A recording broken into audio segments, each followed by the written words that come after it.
Hello everybody, welcome back, and I want to make sure with this video that you actually take a couple minutes to get an overview of a school counseling program.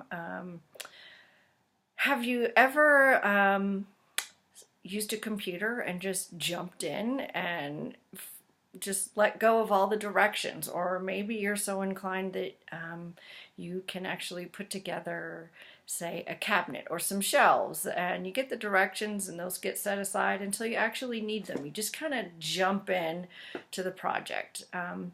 That's me. That's how I manage things. So I want to just take a second and slow down, because you're out there in all of your various places: Georgia, New York, New Jersey, and I want to give you a 50,000 foot view of the course. Now, this is the ASCA model that you should have for the course. This should be by your side at all times for probably every course. You will need it again for the leadership, consultation, and advocacy course. You'll need it in a lot of other courses as well, but especially the leadership course, which I also teach. So you should know this inside and out. So if you just, I'm not going to go through and read this because you're going to have learned all about it throughout the course, but notice the table of contents. This is something a lot of people skip over. And the first thing it talks about is the themes. The themes are the 4 different hats that you wear as a school counselor. It's kind of your professional way of being, and you are a leader, an advocate, a collaborator, and a social or a systems change maker. So those are really the 4 things that you're going to do. Now, how do you go about doing them? Those are the other parts, the components of the overall program, and those are described each in their own chapter, 2, 3, 4.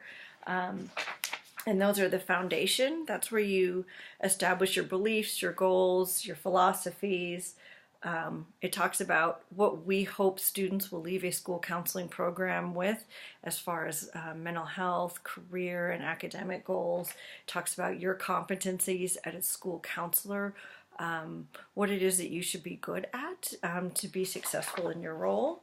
And then you move into the management system. This is how you work with others to put together a school counseling program. You can't do it all, especially if you're the only school counselor on campus. How do you work with the principal, come up with goals? How do you sign an agreement with the principal that this is what you need to be doing as a school counselor to best utilize your skills? How do you assess the school itself and the program of a school counselor to see where the weaknesses are and where you can offer some interventions? And then the delivery system, this is really the meat and potatoes of what you do. This is really the rubber meets the road. 80% of your time as a school counselor in the utopian world that we hope you will live in one day.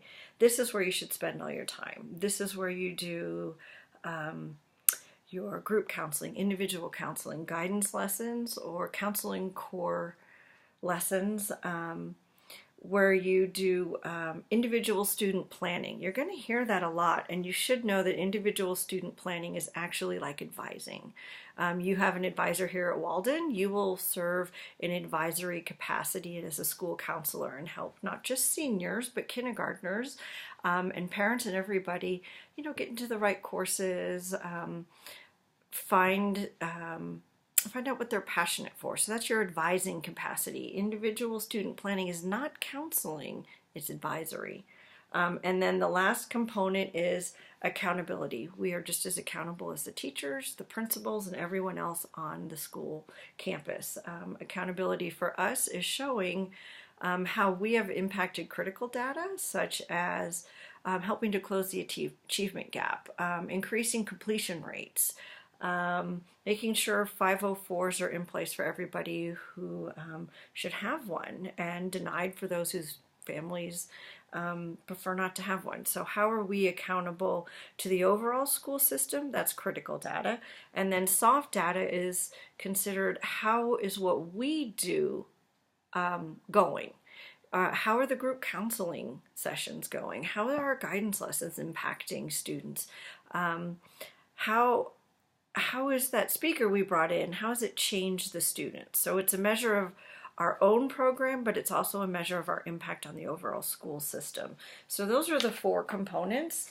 Aska has made this pretty little puzzle box, which you will have seen a bunch of times, and it goes from the bottom up. You set your foundation, you work with the principal and devise a management plan for the year, your advisory board, your agreements, and all of that. And then throughout the 9 months of the school year, you implement it. You do lessons, groups, work with the community, collaborate, advise, and do everything you do here. And then at the end of the year, you have an accountability of looking back to see how you did. And the accountability comes full circle because it also starts the school year with a discussion. What is important to the school, to the principal? What's on the AYP? How are we showing adequate yearly progress? And then when you find out where the needs are, you build your program around helping to meet those needs, and you're transparent in what you do. You offer a report of this is where we started, this is what we did, and this is the data at the end. So it's all data driven. Be aware that the term guidance counselor is old school. You sound a little outdated when you use it. That is something that the profession is moving away from. We are now school counselors. We are not guidance counselors. Guidance counselors is an old paradigm where you sat in your office, you waited for people to come to you, you weren't really working hard and being transparent in what you were doing and an accountable person on campus. And the 21st century school counselor is creating a data-driven counseling program that creates social change and equity in schools. So it's no longer one student at a time, it's one school system or one campus at a time. So just watch your language, that guidance counselor doesn't slip out. And if it does, someone will gently remind you we've moved forward. So the last little bit about the Aska model here that shall be your best friend is, if you notice down the side there are little green tabs on the pages, there you go, that describe each of the 4 components. So you have the foundation system, and it gives you an entire chapter that describes what's involved in the foundation. The next tab is the management section. Gives you an entire chapter of what is involved in the management of a school counseling program, advisory boards, principal agreements, a bunch of other stuff. Delivery system, a full chapter on what it is that you're going to actually be doing, how guidance lessons fit in, how group counseling fits in, how individual advising, all of that fits together. Consultation, collaboration, all of those roles that you're going to take on. Not the hats you wear. The hats you wear are advocacy. See if you can remember them better than I do. Advocacy, leadership, collaboration, and systems change or social change agents. And then the last component of the 4 components of the program, accountability, and what's involved in that. You've got a whole chapter on it. And the last thing to take note of is in the very back of this book on page 148. These are the school counselor competencies. There's also a separate document floating around.